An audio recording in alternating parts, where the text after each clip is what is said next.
Hi, my name is Gwyneth and I help expat entrepreneurs and people working in an international environment to help them build their online brand so that they can build their business and build their career.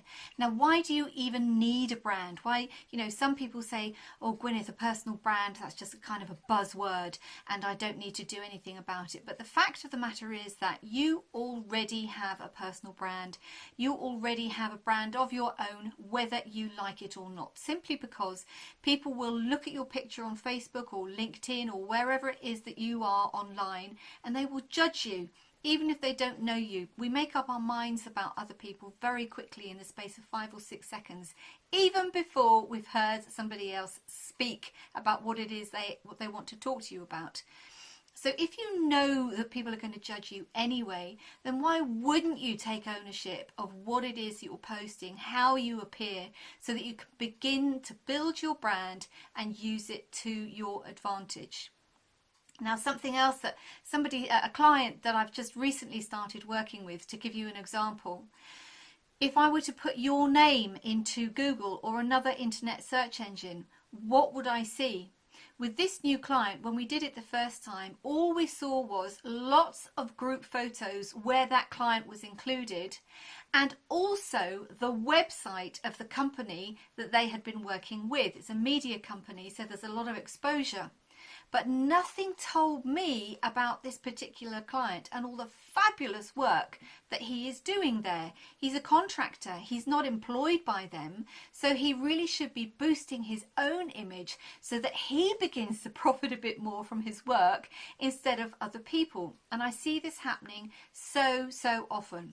So your first step to building your personal brand, if you haven't already done so, go to one of those websites where you can register your domain and look for your name. Register your name today. Now, if your name has already been taken, there are lots of variations you can do. Please do not be tempted to put the year of your birth into your domain name, but look at different variants. For example, putting a full stop between your first name and your last name, or maybe putting a hyphen or an underscore between your first and second name, or maybe you can include your middle initial if you have one.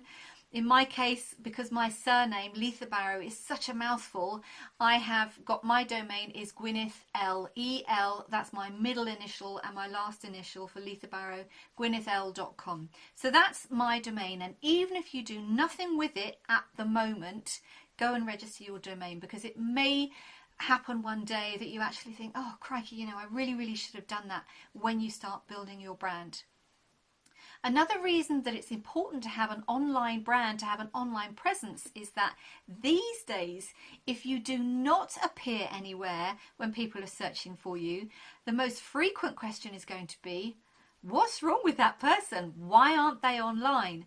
Now, I know living in Austria, this can be a very cultural thing, and there have been a lot of scares over the past couple of years around data privacy, people abusing the information that you have online, fake news, all sorts of stuff. But the fact of the matter is that you are in complete control over what goes online about you. And here's tip number 2. Never ever use your Facebook login or your Google Gmail login if you are logging into another site, because that immediately gives the new company that you're logging into additional data about you. Always use your email address and set up a separate password. I know it's a pain with all the passwords, but that's another way that you can keep control over the personal information that is going out online about you. Now, number 3, and a lot of people, again, they're very hesitant about this, even if they are in business.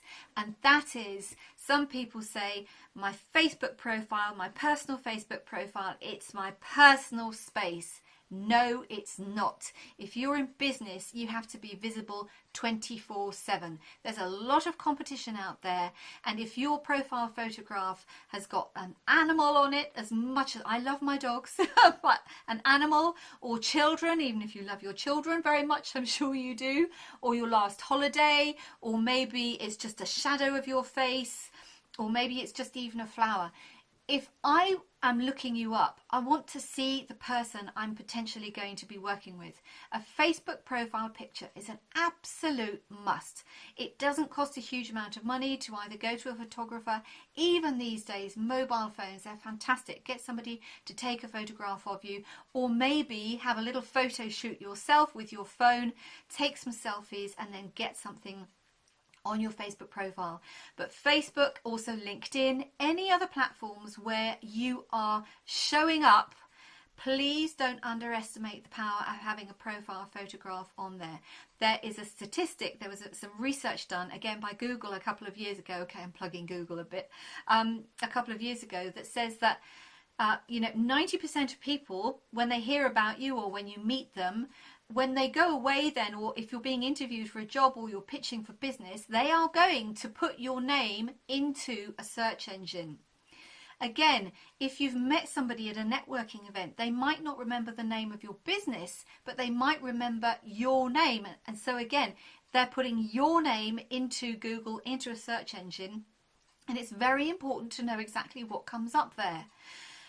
Google said in this research that 60% of people who do that research online make a decision based on what they see in that first couple of minutes when they've looked you up. So again, first of all, we're judging people within 5 to 6 seconds of seeing a photograph, but we're also taking business decisions in a very short amount of time based on what we can find out about somebody on the internet, on Facebook, on LinkedIn. So there are a few things there. Why do you need a personal brand? You've already got one. You need to take ownership. Why do you need a profile photograph? Because people judge people. Why do you even need to have an online presence? Because if you don't, chances are that you are going to be losing business. And don't confuse yourself and others by saying, this is my personal Facebook profile. I'm not going to put any business stuff on that. It doesn't work like that anymore. The main reason being, and I'm going to talk about this in another video, is people buy from people. And if I don't like you, or if I don't like the look of you, if I don't feel a connection with you, I'm not going to do business with you. It's as simple as that. But like I said, I'm going to talk about that more in my next video. So I hope that's helped you to understand a little bit about why you need a personal brand, why you need to take ownership of your branding, online branding for your business and your career. If you are an expat entrepreneur and you would like to come and join a community of like-minded people, please do come on over to my Facebook group. I have put the link to that in the comment box for this video. And of course, there is my book, Stepping Into You. You can get yourself a free copy. You'll also find a link to find out how to get that in the comments. Until next time, stay fabulous.